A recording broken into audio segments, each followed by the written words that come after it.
그게 이제 주인의식과 관련이 되어 있는데, 그 주인의식을 우리는 신앙적으로 어떻게 이해하고 또 받아들일까, 그런 점들을 우리가 이제 본문을 통해서 같이 한번 확인을 해보도록 그렇게 하시죠. 신앙적으로는 특히 예를 들어서 우리가 고난을 당했을 때 우리는 그 고난을 헤쳐나가기 위한 길들을 우리 스스로 찾으려는 노력들을 많이 하죠. 그러나 이제 그러한 노력을 기울이는 그런 과정보다는 궁극적으로는 하나님의 뜻이 무엇일까? 그러니까 인간의 어떤 능력이나 또 인간의 그런 옳음, 거기에 주목해서 자기가 옳다는 어떤 그 결론을 얻어내려고 하는 그런 시도를 하기보다는 하나님의 뜻이 무엇일까? 그걸 찾는가? 그게 신앙적으로는 사실상 주인의식이라고 볼 수가 있는 거죠. 왜냐하면은 내가 뭔가를 해야 된다는 그런 상황이잖아요. 고난이 닥쳤을 때. 그런데 그걸 내려놓는 거거든요. 그거 내려놓았을 때 하나님께서 친히 인도하심으로 해서 사실상의 고난을 해결해 주시니까 그게 궁극적인 주인의식의 표현이라는 거죠. 그런 점들을 우리가 신앙적으로 같이 살펴보도록 하시죠. 자, 이제 그런 얘기를 하는 데 있어서 오늘 본문이 이제 천국의 제자된 서기관마다 마치 새 것과 옛 것을 그 곳간에서 내오는 집주인과 같다. 이렇게 이제 비유를 하신 데다가 연결을 해서 살펴보도록 하시죠. 그러니까 집주인이라고 했으니까 주인의식과 관련되어서 우리가 생각을 해볼 수 있는 부분이죠. 그리고 이 집주인은 천국과 관련되어 있는 집주인이란 말이죠. 그렇다면은 이 집주인의 주인의식은 천국과 관련된 것이어야 하는 것이죠. 그렇다면은 천국과 관련된 주인의식이라고 하는 것은 천국의 주인이신 하나님의 뜻을 쫓아가는 거죠. 기본적으로 그게 전제가 되어 있는 겁니다. 그런데 여기에 좀 특이한 게 있죠. 천국의 제자된 서기관이다. 이런 표현을 썼어요. 예수님께서. 예수님께서 마태복음 13장에 계속해서 천국에 관해서 비유를 말씀을 하셨는데 그 청중 중에는 바리새인과 서기관들이 있죠. 물론 이 비유를 말씀하시게 된 계기 자체가 이 서기관과 바리새인들이 예수님을 괴롭힌 거죠. 핍박한 거죠. 그래서 같은 하나님을 믿는 사람이 어떻게 저렇게 가열차게 같은 신앙을 가진 그리고 진리를 선포하는 자신을 이렇게 핍박을 할 수 있을까? 이거는 신앙의 문제 이전에 인격의 문제다. 그런 생각을 먼저 하신 거예요. 그래서 씨 뿌리는 비유를 통해 가지고 신앙이 결실하려면은 먼저 마음밭을 다독이고 또 기경을 해야 된다. 그런 취지로 말씀을 하셨단 말이죠. 그러니까 이 비유가 향하는 그 대상이 일반 청중만이 아닌 거예요. 그러니까 서기관과 바리새인들도 염두에 두고 하신 말씀이거든요. 그래서 여러 가지 비유를 다 말씀하신 뒤에 마지막 결론 부분에 천국의 제자된 서기관 이런 얘기를 하셨단 말이죠. 그 청중 가운데 이 하나님의 뜻을 쫓아서 천국의 제자가 되고자 하는 그런 서기관이 있는 거죠. 그런 사람을 지목을 하는 거예요. 지목을 하면서 그 사람이 마치 새 것과 옛 것을 그 곳간에서 내어오는 집주인의 모습을 보이더라. 이렇게 얘기를 하는 거예요.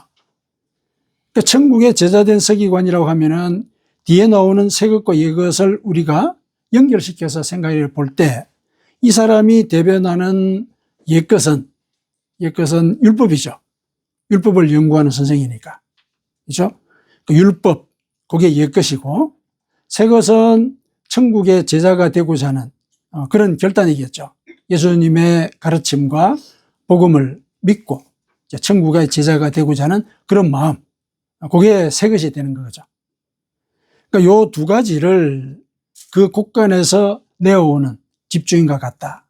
이렇게 설명을 하고 있죠. 그러니까 집주인은 그 곳간을 다 통제를 하잖아요.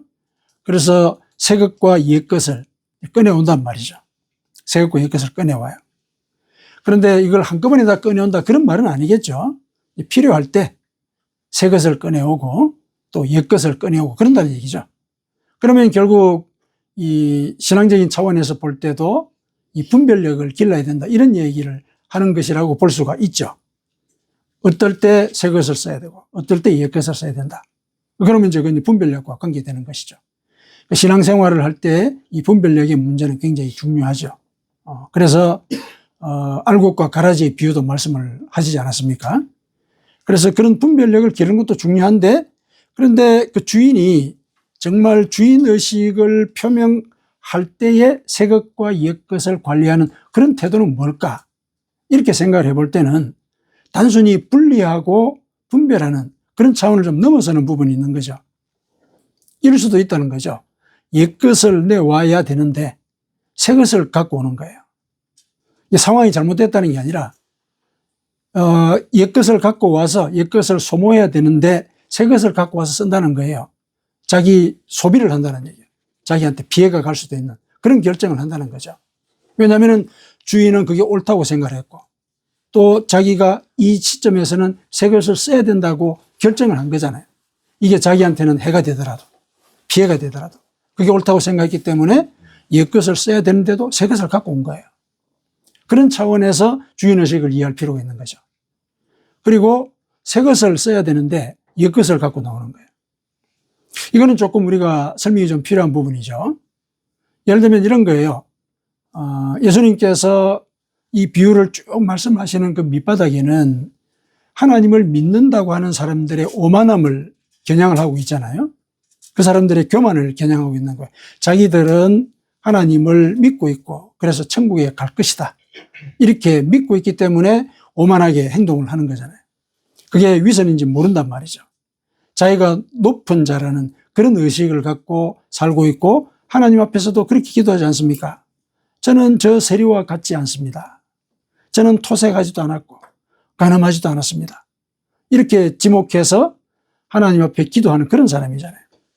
굉장히 신앙적으로 볼 때도 이제 오만한 그런 모습을 보이는 거죠. 자기를 높인단 말이죠. 그리고 그런 모습들이 제자들에게도 나타났죠. 그래서 예수님께서 어린아이를 데리고 와서 어린아이와 같이 자기를 낮추지 않는 자는 천국에서 높은 자로 이렇게 살 수가 없다. 천국의 주인이 될 수가 없다. 이렇게 얘기를 하시지 않았습니까? 그러니까 어린아이와 관련되어서 높은 자, 낮은 자의 그 의미를 얘기를 해 주신 그런 생각들도 같이 여기서 포함을 시켜서 생각해 볼 때 옛것과 새것은 이렇게 얘기해 볼 수가 있는 거예요. 새것을 써야 되는데 옛것을 꺼내온다는 얘기는 이때 옛것은 예를 들면은 어른처럼, 이때 어른이라는 건 자기를 높인다는 차원에서의 어른이에요. 그렇게 행동하는 게 아니라 어른답게 행동하는 거죠. 그 말의 그 어감을 우리가 이해를 하죠. 어른처럼과 어른답게 하는 거. 그러니까 어른답다는 거는 그 상황에 맞도록, 예를 들면은 자기를 낮춰야 된다면 낮추는 거예요. 그게 어른다운 행동이죠. 그런 모습으로 신앙을 대하는 그런 태도. 그게 새 것을 써야 되는데 옛 것을 가져오는 그런 것의 의미라고 볼 수가 있는 것입니다. 그래서 신앙생활을 할 때 이와 같이 상황에 맞게 자기에게 피해가 오더라도 옳다고 하는 것을 실행하는 것. 그게 집주인이 가지고 있는 주인의식이다. 이걸 신앙에서 연결을 시켰을 때 고난이 닥쳤을 때 눈앞에서 내가 처리할 수 있는 그런 길이 있음에도 불구하고 먼저 하나님의 뜻을 묻는 거죠. 나의 옳음을 먼저 내려놓는 거예요. 그런 모습. 그런 모습이 바로 집주인의 그 주인의식을 알려주는 그런 내용이다. 이렇게 볼 수가 있겠습니다. 우리가 가장 경계하고 또 신앙생활에 있어서 경각해야 되는 부분이 자기 옳음을 내세우는 거잖아요. 내가 옳다고 여기는 거. 내가 옳다고 여기면은 나를 높일 수밖에 없죠. 왜냐하면 내가 옳은 대로 모든 것들이 결론이 되고 결론이 내 뜻대로 되지 않더라도 내 옳음에 따라서 합리화를 하거든요. 그럼 결국 내가 옳은 거예요. 그러면은 그거는 자기를 섬기는 거지 하나님을 섬기는 게 아니거든요. 내가 옳다는 걸 계속 증명하는 그런 과정을 살아가는 것이니까. 그 과정은 밑바닥을 살펴보면 결국 자기 욕망대로 사는 거예요. 자기 욕망대로. 내가 옳다고 여기고 그대로 한다는 얘기는 내 뜻대로 한다는 얘기거든요. 내 욕망을 따라서 사는 거예요. 그게 결국은 자기를 섬기는 그런 일이라고 볼 수가 있죠. 이걸 우리가 가장 경계를 하는데, 그러나 이제 이와 같은 이 경계할 수밖에 없는 일들이 우리 주변에 늘 위험 요소로서 상존하고 있다는 것이 표시죠. 늘 경각해야 된다는 이유가. 우리가 자기 오름에 빠지게 되는 그 이유가 한 3가지 정도를 볼 수가 있는데요. 첫 번째는 하나님을 모르기 때문에 그래요. 하나님을 모르기 때문에. 하나님이 어떤 존재이신지를 모르기 때문에 자기 오름에 빠지죠. 옛날에 그 선지자들도 이렇게 얘기하지 않았습니까? 이 백성이 하나님을 아는 지식이 없어서 망한다, 이런 얘기를 하죠. 그렇죠? 호세아가 그랬죠. 내 백성이 지식이 없으므로 망하는도다. 네가 지식을 버렸으니 나도 너를 버려 내 제사장이 되지 못하게 할 것이요. 네가 네 하나님의 율법을 잊었으니 나도 네 자녀들을 잊어버릴 것이다. 하나님에 대한 지식, 하나님이 어떤 의도를 가지고 우리를 인도하고 계시고 또 성령을 보내시는지 그걸 모르는 거예요. 그걸 모르니까 결국은 내 오름에 기댈 수밖에 없죠. 내가 옳다고 생각하는 것. 그 다음에 두 번째 원인으로 볼 수 있는 게, 하나님의 말씀을 우리가 믿고 실천을 하잖아요. 하지만은 그 말씀이 하나님의 말씀으로 내게 들리지 않는 경우가 있어요. 어떤 경우냐면은 내 속에 상처와 열등감이 차 있을 때, 그 해결이 안 되면은 모든 것들을 상처와 열등감의 관점으로 바라보게 돼요. 예를 들면은 누군가가 좋은 얘기를 해주고 또 성경에서 하나님의 뜻이라고 분명히 일러주는 말들도 내가 거기에 대해서 용납을 못하는 게 상처 때문에 그런 경우가 있죠. 대개의 상처는 이제 어린 시절에 상처인 경우가 참 많거든요. 어린 시절에 눌리고 억압받고 인정받지 못했던 것, 이런 것들이 상처가 되어 가지고 어른이 되어서도 예를 들어서 어떤 제3자가 보면은 그렇게 화를 내거나 자존심 상해할 일이 아닌데도 불쑥 화가 나는 그런 일들이 벌어지거든요. 그게 상처 때문에 그런 것이죠. 그래서 이런 상처는 하나님의 말씀 자체를 말씀의 맥락에 따라서 이해하지 못하게 막는 하나의 장애 요소죠. 굉장히 중요한 영향을 끼치잖아요. 그리고 열등감에 사로잡혀 있으면 하나님의 그런 격려가 귀에 들어오지 않죠. 두려워하지 말라는 그런 말씀도 믿지를 못하는 거예요. 내 속에 열등감과 상처가 하나님을 모르게 만드는 거고, 또 그 결국은 그 상처 자체가 나를 지배하게 만드는 그런 삶을 살게 되죠. 그 상처가 내 오름의 그 원천인 거예요. 내가 옳다고 주장하고자 하는 그 밑바닥에 이 상처가 자리 잡고 있는 경우가 꽤 많습니다. 그 다음에 이제 세 번째는 이 자기의 그 공명심, 그 다음에 성취욕, 이런 것들이 또 하나님 말씀을 말씀대로 받아들이지 못하게 만들죠. 참 이 공명심이라고 하는 거는 우리 인간이 가지고 있는 그 명예욕과도 관련이 되어 있기 때문에 참으로 떨치기가 어렵습니다. 내가 무슨 일을 했을 때 인정을 받고자 하는가. 바리새인과 서기관들이 그렇게 하지 않았습니까? 구제를 할 때도 거리에서 나팔을 불더라. 예수님께서 그러셨죠. 거리에서 나팔을 불더라. 인정을 받고 싶은 거죠. 그 다음에 기도를 할 때도 길거리에 서서 두 손을 들고 기도를 하더라. 이런 얘기를 하죠. 왜 그러냐? 거룩한 삶을 살고 있다는 인정을 받고자 하는 거예요. 그런 이제 공명심을 이 바리새인들이 보였는데, 그런 것들이 그 사람들만의 문제는 아닌 거죠. 우리가 이제 무슨 일을 했을 때 인정받기를 원해요. 내심. 물론 이제 우리가 하나님 앞에서 그것이 옳지 않다는 걸 알고 또 하나님의 뜻을 쫓아서 내가 살아갈 길이 뭔가 마음을 바꾸고 애를 쓰고 노력합니다. 맞아요. 우리가 이제 그런 과정으로 가야 되는 것이죠. 가야 되는데 이 불쑥 이런 것들이 솟아나죠. 인정받고자 하는 것. 인정받지 않으면 섭섭해지는 이런 생각들이 이제 드는 거죠. 그렇다면은 자기 오름을 이렇게 드러내놓는 그런 태도, 그 공명심, 그 명예욕이 자기를 지배하는 거거든요. 그러면은 이제 결국은 내가 옳다는 걸 증명하는 그 과정 속에서 우리는 신앙생활을 하는 것에 불과하게 되는 것이죠. 크게는 한 세 가지 정도를 우리가 그 원인으로 살펴볼 수가 있습니다.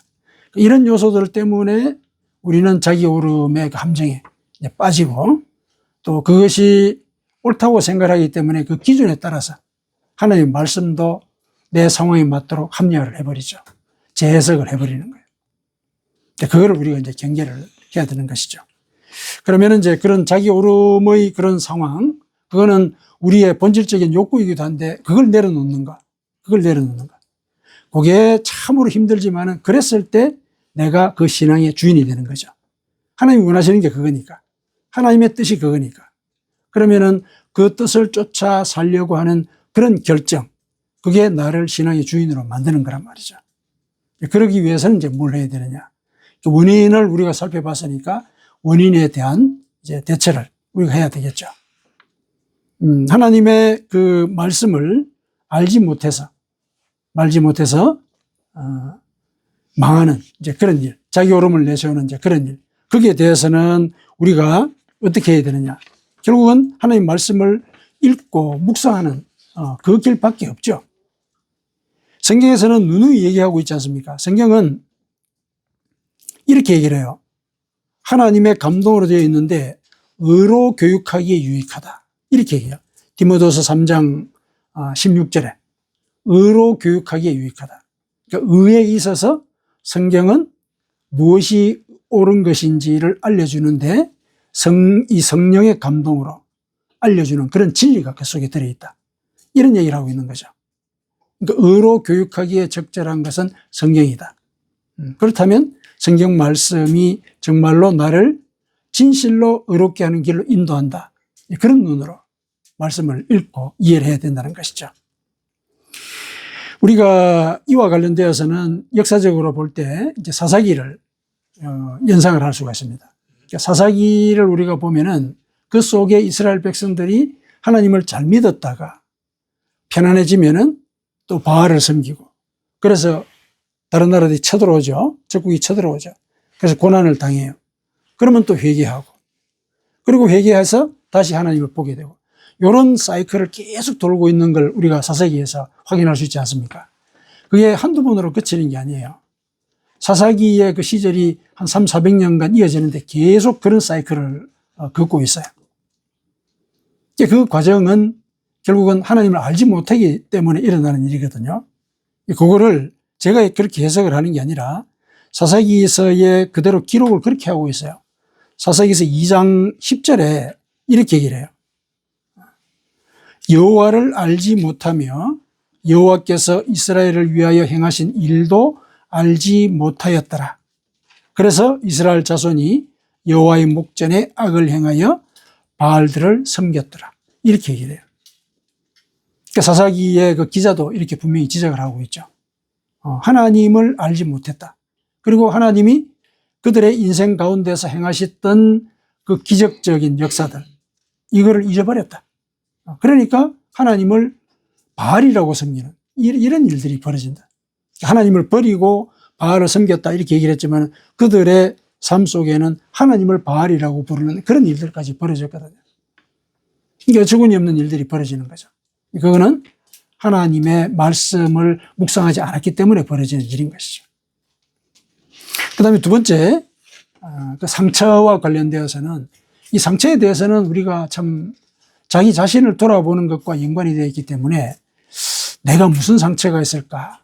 이거를 깨닫는 데는 참 시간도 많이 걸리고 그 경로 자체가 어쩌면은 모호하다고 할 수밖에 없습니다.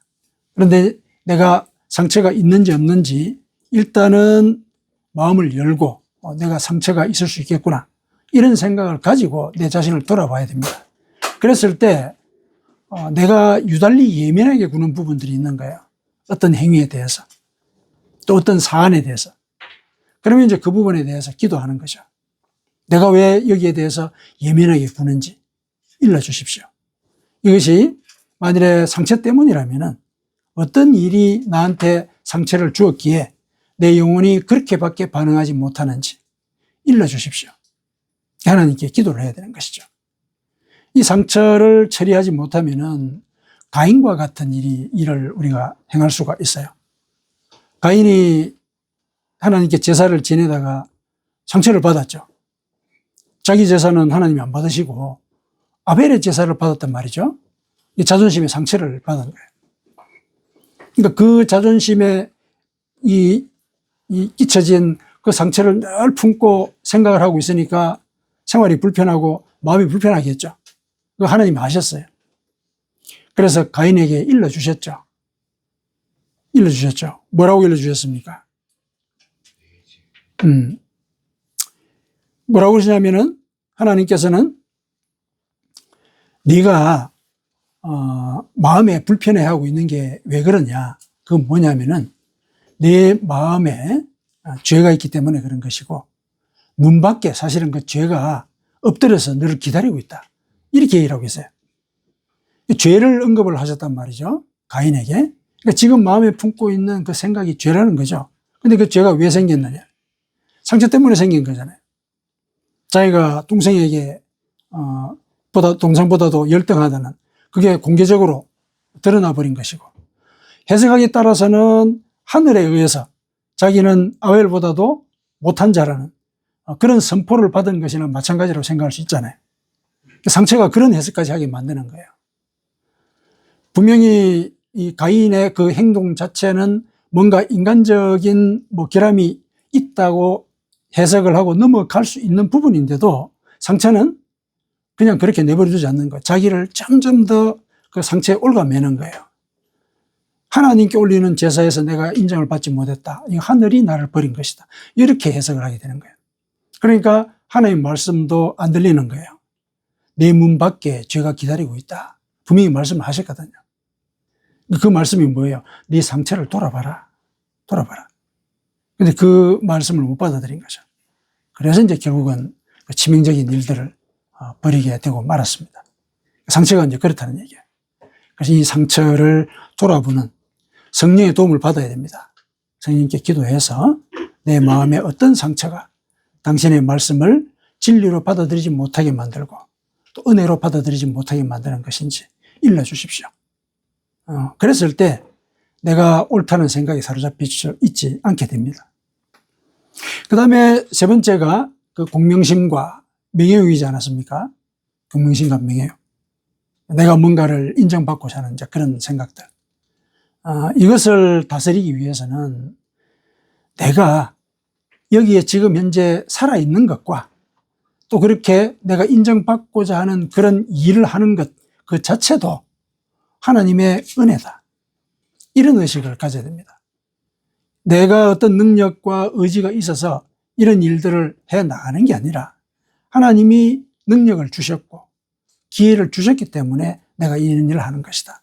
이런 생각을 가져야 되는 거죠. 이 관점이 바뀌어야 되는 거예요.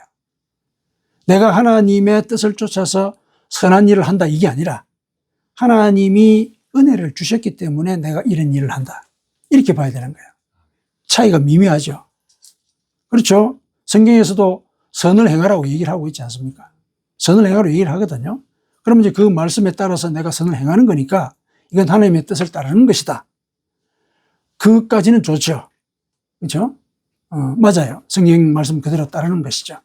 그 말씀하고 그 다음에 내가 이런 선행을 하는 것도 하나님의 은혜다. 이런 마음을 갖고 시작하는 것. 그 차이가 있는 거예요. 저 출발이 다르다는 얘기예요.